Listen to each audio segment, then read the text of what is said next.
A very good evening to all English speakers. This side Abhishek Agnivanshi, your spoken English teacher. Dear students, I heartily welcome you all on excellent classes. आज जो हमारा day number है वो day 31 है, यानी हम बिल्कुल half को क्रॉस कर चुके हैं और हमारा हाफ जो सेंचुरी है वो बचा हुआ है। ठीक है, आप कह सकते हैं कि 60 यानी डेज में से 30 हमारा कंप्लीट हुआ और 30 और बचा है। तो आप में से सभी लोग जो इस वीडियो को देख रहे हैं आज इस कमेंट में जरूर बताएंगे कि क्या आपने उन 30 वीडियोस को अच्छे से अटेंड किया है। आप सभी लोग जरूर बताएंगे कमेंट में।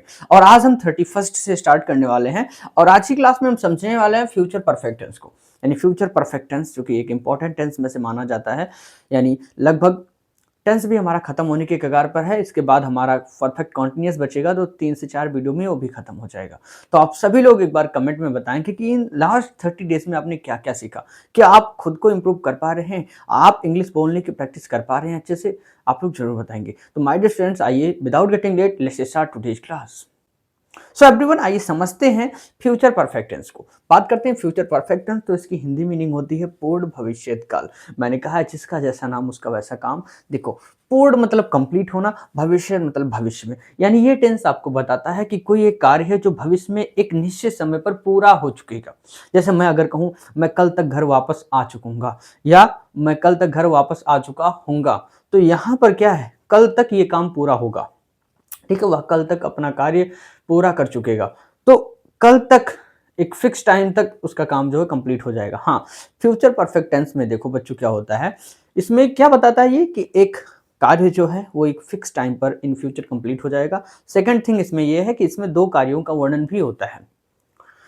तो जब दो कार्यों का वर्णन होता है तो एक कार्य से पहले दूसरा कार्य समाप्त हो जाता है। ठीक है, जैसे अगर मैं कहूं बारिश होने से पहले मैं स्कूल पहुंच जाऊंगा, तो देखो मैं स्कूल पहुंच जाऊंगा और फिर बारिश समाप्त होने से पहले या बारिश शुरू होने से पहले, तो यानी एक कार्य हुआ है उससे पहले दूसरा कार्य समाप्त हो गया है।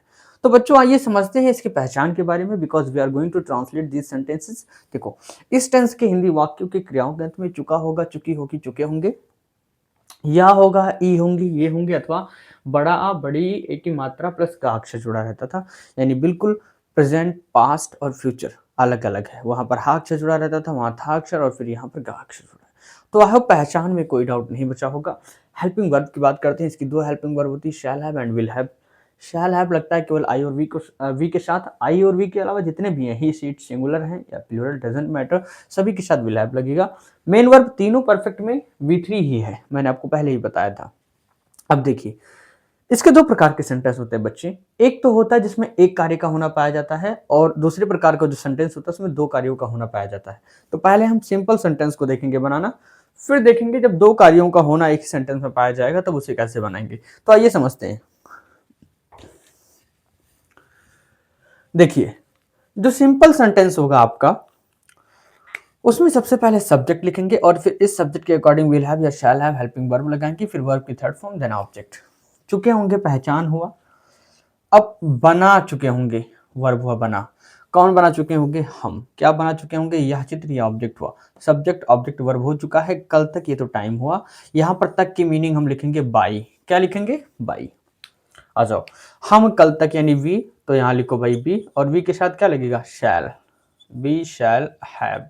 बनाना का मेक होता है बच्चे, ठीक है, तो इसका हो जाएगा made. We shall have made, हम बना चुके होंगे। क्या बना चुके होंगे, यह चित्र यानी this picture. We shall have made this picture. अब कल तक यानी बाई, और फ्यूचर में कल की मीनिंग क्या होगी, यहां मैं लिख रहा हूं टुमारो। ओके, आ जाओ सेकेंड सेंटेंस। और 2 बजे तक यह कविता याद कर चुकेगा। चुकेगा पहचान हुआ, राइट। याद करना वर्ब हुआ। कौन याद कर चुकेगा, वह। सब्जेक्ट क्या याद कर चुकेगा, यह कविता, ऑब्जेक्ट। सबसे पहले सब्जेक्ट लिखो यानी ही, और ही के साथ क्या लगेगा, विल, देन लगाओ have. He will have. Learn का होता है याद करना, टी जुड़ गया, learned. He will have learned, वह याद कर चुका होगा क्या, यह कविता यानी दिस पोएम। अब 2 बजे तक की मीनिंग क्या बताया मैंने, बाई, और 2 बजे मतलब 2 o'clock। आई होप कोई डाउट नहीं बचा होगा इधर। अब आते हैं जब दो कार्यों का वर्णन होना पाया जाता है। इसमें देखिएगा, तुम्हारे घर पहुंचने से पहले लड़के अपना मैच समाप्त कर चुके होंगे। देखो एक इधर है, तुम्हारे घर पहुंचने से, तो घर पहुंचना एक काम तो इधर हो रहा है, दूसरा काम, लड़के अपना मैच समाप्त कर चुके होंगे, ये काम इधर हो रहा है। अगर हम देखें इतना अगर छिपा लेते हैं तो ये सामान्य वाला सेंटेंस हमारा दिख रहा है जो अभी हमने जस्ट बनाया है। तो ये नॉर्मल सा सेंटेंस है और ये रहा आपका एडिशनल। देखिए होता क्या है, अगर ऐसे सेंटेंसेस आपको आते हैं और वहां क्या लगा रहे, से पहले लगा रहे, ठीक है, यानी बिफोर का अगर यूज करना है तो हम क्या करेंगे, सबसे पहले सब्जेक्ट लिखेंगे, देन शैल या विल लिखेंगे, फिर हैव वो की थर्ड फॉर्म ऑब्जेक्ट, फिर बिफोर लिखेंगे। और बिफोर के बाद जो आपका बनेगा वो प्रेजेंट इंडेफिनिट बनेगा। क्या बनेगा, प्रेजेंट इंडेफिनिट, यानी सब्जेक्ट प्लस बी1 और बी5, अगर ऑब्जेक्ट है तो ऑब्जेक्ट भी लिखेंगे। आ जाओ फिर से। अब यहां पर दो कार्य हो रहे हैं, हम कौन से कार्य को पहले बनाए।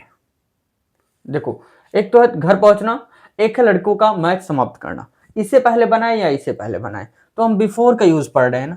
हम देखेंगे कि कौन सा कार्य पहले समाप्त होगा, जो कार्य पहले समाप्त होगा उसे हम पहले बनाएंगे। तो देखो, तुम्हारे घर पहुंचने से पहले, मान लो ये कोई घर है, ठीक है, और ये कोई व्यक्ति है, तो तुम्हारे घर पहुंचने से पहले, या कोई जरूरी है घर थोड़ी है, या प्ले ग्राउंड है, मान लो ये कोई प्ले ग्राउंड है, तो तुम्हारे पहुंचने से पहले ये भाई साहब जा रहे हैं, इनके पहुंचने से पहले यहाँ मैच खत्म हो चुका है। यानी पहले कौन सा काम हुआ है, मैच खत्म होने का। और यहाँ बिफोर लगा भी है, तो बिफोर जब लगा हो तो जो कार्य पहले समाप्त होगा वो प्रिंसिपल क्लास होगा और उसी हम पहले बनाएंगे, क्योंकि प्रिंसिपल क्लास को हम पहले लिखेंगे। ठीक है, तो इतना पूरा हाइड कर लो और इससे बनो। चुके होंगे, पहचान हुआ, समाप्त करना वर्ब, कौन, लड़के, क्या, अपना मैच ऑब्जेक्ट। सब्जेक्ट लिखो लड़के यानी द बॉयज, बॉयज के साथ लगेगा विल और फिर लगेगा have. The boys will have finished, verb की थर्ड फॉर्म। और अपना मैच, तो ये प्लूरल है, इनके साथ अपने की मीनिंग आ जाएगी देयर और फिर match. The boys will have finished their match, लड़के अपना मैच समाप्त कर चुके होंगे। अब क्या लिखेंगे, बिफोर लिख दो भाई। तुम्हारे पहुंचने मतलब यू। अब देखो पहुंचना का क्या होता है, रीच, तो रीच का फर्स्ट फॉर्म ही आएगा यहाँ पर। ठीक, बिफोर यू रीच या बिफोर यू अराइव लिख सकते हो, बिफोर यू अराइव कर लो। ठीक है, arrive, before you arrive. Okay, आ जाओ सेकंड। सूरज छिपने से पहले वह घर पहुंच चुके होंगे। फिर से देखो कौन सा काम हो रहा है, मान लो ये सूरज है, ये भी छिपा नहीं है, उससे पहले ही अपने घर पहुंच गए हैं। तो काम कौन सा पहले हो रहा है, पहले जो काम हो रहा है, यहां से डिवाइड कर लो इसे। वे घर पहुंच चुके होंगे और सूरज छिपने का दो कार्य हो रहा है। तो सूरज छिपने से पहले वे घर पहुंच चुके होंगे, यानी पहले वो घर पहुंचेंगे देन सूरज छिपेगा, तो पहले ये वाला बनाएंगे हम। चुके होंगे, पहचान हुआ, पहुंचना वर्ब हुआ, कौन, वे, सब्जेक्ट कहां पहुंच चुके होंगे, घर। आप इसे ऑब्जेक्ट मान सकते हैं बट ये कॉम्प्लीमेंट है। तो सबसे पहले बनाओ दे, और दे के साथ क्या लगेगा, विल, दे विल हैव। पहुंचना का होता है reached, they will have reached, third form लगेगा, और कहाँ, home, they will have reached home, वे घर पहुंच चुके होंगे। अब फिर लिखो बिफोर, और बिफोर के बाद क्या बनेगा, सब्जेक्ट बी1 या बी5। तो सूरज क्या है, सब्जेक्ट है, बिफोर द सन, और सेट मतलब छिपना होता है, बी5 जुड़ेगा इसके साथ, सेट्स हो जाएगा। They will have reached home before the sunsets, सूरज छिपने से पहले वे घर पहुंच चुके होंगे। तो आई होप कैसे आप नॉर्मल से सेंटेंस को ट्रांसलेट करें और कैसे जब दो कार्यों का वर्णन हो इसे ट्रांसलेट करें, अच्छे से समझ चुके होंगे। अब अगर ये नेगेटिव होते हैं देन हम क्या करेंगे, ध्यान से समझिएगा। इसमें हेल्पिंग वर्ब दो हैं आपके, शैल हैव और विल हैव। तो शैल और विल के जस्ट बाद और हैव से पहले हम यहां पर नॉट लगाएंगे, याद रखना। यानी यहां पर आपका नॉट लगेगा। जैसे हम कल तक यह चित्र नहीं बना चुके होंगे तो वी शैल नॉट, क्या हो जाएगा, we shall not have made this picture by tomorrow. यहां पर वह 2 बजे तक यह कविता नहीं याद कर चुकेगा, ही विल नॉट, यानी विल के बाद नॉट लगेगा, फिर हैव लिखेंगे। ऐसे यहां पर भी है, तुम्हारे पहुंचने से पहले लड़के अपना मैच समाप्त नहीं कर चुके होंगे, द बॉयज विल नॉट, यहां पर लग जाएगा not have finished their match before you arrive. सूरज छिपने से पहले वे घर नहीं पहुंच चुकेंगे, दे विल नॉट, यानी विल के जस्ट बाद नॉट लगा दो हैव से पहले।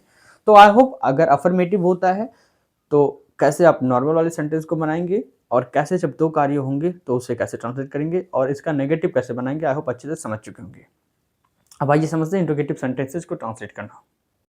तो मेरे प्यारे भाई आइए समझते हैं इंट्रोगेटिव सेंटेंसेस को ट्रांसलेट करना। ध्यान से समझिएगा, इंट्रोगेटिव सेंटेंस की एसनो टाइप का जो स्ट्रक्चर होगा वो होगा शैल और will plus subject plus have B3 plus object, right. अब आइए सेंटेंसेस को समझते हैं। क्या वे 6 बजे से पहले मैच खेल चुके होंगे? हमेशा आपको पीछे से स्टार्ट करना है। देखिए, चुके होंगे पहचान हुआ, खेलना हुआ वर्ब, कौन खेल चुके होंगे वे सब्जेक्ट हुआ, क्या खेल चुके होंगे मैच ऑब्जेक्ट हुआ। और ये जो से पहले, ये जो पोर्शन है 6 बजे से पहले जो टाइम दिया हुआ है आपका, ये लास्ट में आएगा बच्चों, सबसे लास्ट में। क्या की मीनिंग लिखनी है नहीं, सबसे पहले शैल या विल लगाएंगे सब्जेक्ट के अकॉर्डिंग। सब्जेक्ट क्या है? वे यानी दे, और दे के साथ क्या लगता है? विल लगेगा, विल दे। फिर लिखो हैव, विल दे हैव। खेलना का होता है प्ले, थर्ड फॉर्म जुड़ेगा played. Will they have played, क्या वे खेल चुके होंगे? क्या खेल चुके होंगे? ऑब्जेक्ट लिखो match. Will they have played the match, क्या वे मैच खेल चुके होंगे? अब 6 बजे से पहले यानी बिफोर 6 ओ क्लॉक, क्या लिख देंगे? बिफोर 6 ओ क्लॉक। लास्ट में क्वेश्चन मार्क आ जाओ नीचे। क्या सूर्य उदय होने से पहले वे खेत पर जा चुके होंगे? चुके होंगे पहचान हुआ, जाना वर्ब, कौन जा चुके होंगे वे, ठीक है। कहाँ जा चुके होंगे? खेत पर, ये आपका ऑब्जेक्ट नहीं है, कॉम्प्लीमेंट है। और सूर्य उदय होने से पहले, ये चीजें सबसे पीछे चली जाएंगी क्योंकि ये सेकंड वर्क है इस सेंटेंस में, क्या की मीनिंग लिखनी है नहीं। तो वे खेत पर जा चुके होंगे, वे मतलब दे, और दे के साथ क्या लगेगा? विल, यानी विल दे। और फिर क्या लिखेंगे? हैव। जाना का होता है go, third form gone. Will they have gone, कहाँ जा चुके होंगे? To the field. Will they have gone to the field, क्या वे खेत पर जा चुके होंगे? ठीक है। अब देखो, सूर्य उदय होने से पहले, तो से पहले की मीनिंग क्या होती है? बिफोर। और मैंने बताया है जब दो कार्यों का होना पाया जाएगा तो लास्ट वाला जो बनेगा वो प्रेजेंट इंडेफिनिट में बनेगा। तो सूर्य कौन उदय होगा? सूर्य सब्जेक्ट है, उदय होना वर्ब है, तो बिफोर द सन। और प्रेजेंट इंडेफिनिट में ये सिंगुलर है तो लग जाएगा es, rises. Before the sun rises, last में question mark. Will they have gone to the fields before the sun rises. अच्छा बेटा, ये पूरा स्ट्रक्चर यहाँ से कॉपी करेंगे, इधर रख देंगे। डब्ल्यू टाइप बनाने के लिए अपनी तरफ से खाली क्वेश्चन वर्ड लगाएंगे, बन चुका है आपका डब्ल्यू टाइप।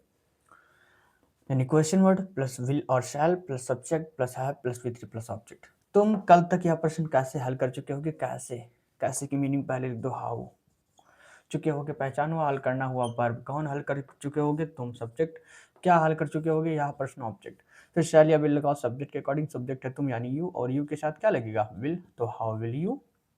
फिर लिखो have, then solve, how will you have solve, तुम कैसे हल कर चुके होगे? क्या हल कर चुके होगे? यह प्रश्न यानी this question. How will you have solve this question. अब कल तक, तक की मीनिंग होती है बाई, तो लिख दो भाई बाई और टुमारो, लास्ट में क्वेश्चन मार्क, राइट। अच्छा सेकंड, वह 7 बजे से पहले स्टेशन कब पहुंच चुकी होगी? कब की मीनिंग सबसे पहले लिखेंगे, यानी व्हेन। चुकी होगी तो पहचान हुआ, पहुंचना वर्ब हुआ, कौन पहुंच चुकी होगी? वह सब्जेक्ट, कहाँ पहुंच चुकी होगी? स्टेशन। इसे कॉम्प्लीमेंट मानेंगे, ऑब्जेक्ट की जगह पर रखा जाएगा। तो शैल या विल लगाओ सब्जेक्ट के अकॉर्डिंग, सब्जेक्ट क्या है? वह यानी सी, और सी के साथ क्या लगेगा? विल, तो when will see, when will see reached, पहुंचना वर्ब की थर्ड फॉर्म, और कहाँ पहुंच चुकी होगी? स्टेशन, यानी when will see reached station, वो स्टेशन कब पहुंच चुकी होगी? 7 बजे से पहले, यानी से पहले की मीनिंग बिफोर, और 7 o'clock लिख दो ये भी, बिफोर 7 o'clock, लास्ट में क्वेश्चन मार्क। अच्छा, अगर ये इंट्रोगेटिव प्लस नेगेटिव होगा, हम क्या करेंगे? फिर से वही, हमें सब्जेक्ट के बाद नॉट यूज करना है क्योंकि ये इंट्रोगेटिव नेगेटिव है। ध्यान से समझिएगा।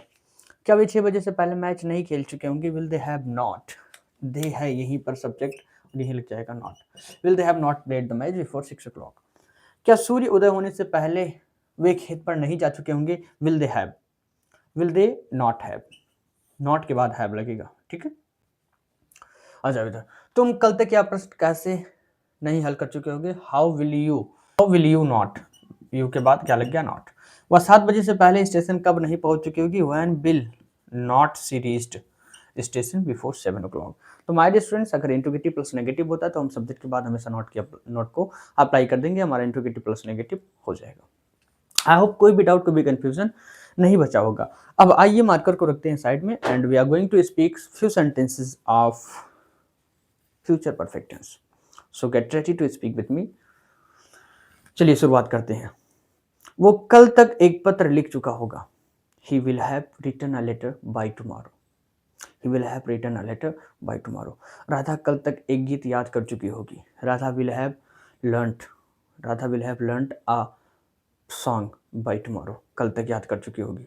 बच्चे आज 2 बजे तक या बच्चे 2 बजे तक अपना प्रोजेक्ट जमा कर चुके होंगे। Children will have submitted their project by 2 o'clock। By 2 o'clock।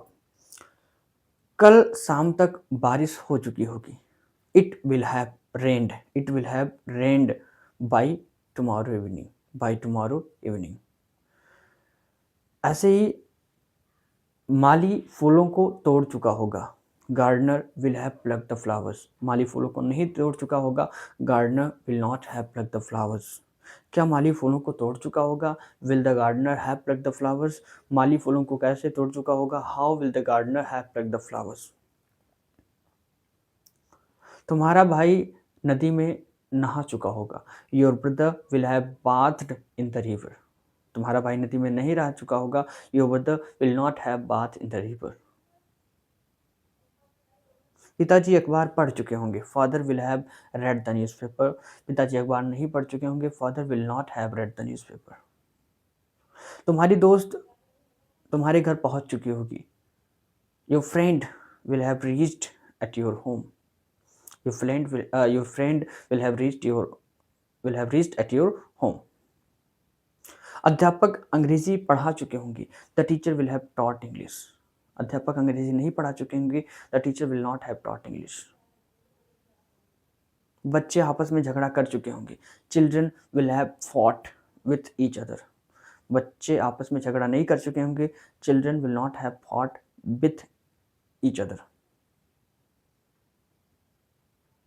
गांव वाले कुआं खोद चुके होंगे। The villagers will have dug the well. Will have dug the well. गांव वाले कुआं नहीं खोद चुके होंगे। The villagers will not have dug the well.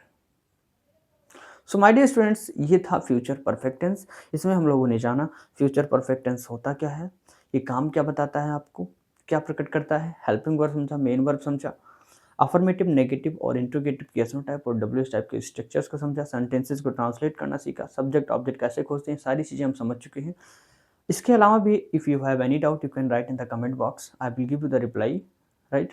So students, मिलते हैं कल एक नेक्स्ट वीडियो में जिसमें हम लोग जानेंगे प्रेजेंट परफेक्ट कॉन्टिन्यूअस टेंस को, यानी आपका जो परफेक्ट कॉन्टिन्यूअस टेंस है we are going to start from tomorrow. So everybody join the class. और हाँ, आज कमेंट में ज़रूर बताएंगे सभी लोग, अगर आप वीडियो के एंड तक बने हैं, कि 30 डे कंप्लीट होकर क्या आपको कुछ कॉन्फिडेंस आ रहा है, क्या आप इंग्लिश बोल पा रहे हैं, बताइएगा ज़रूर। I am waiting for your reply. Thank you so much. Good night everyone.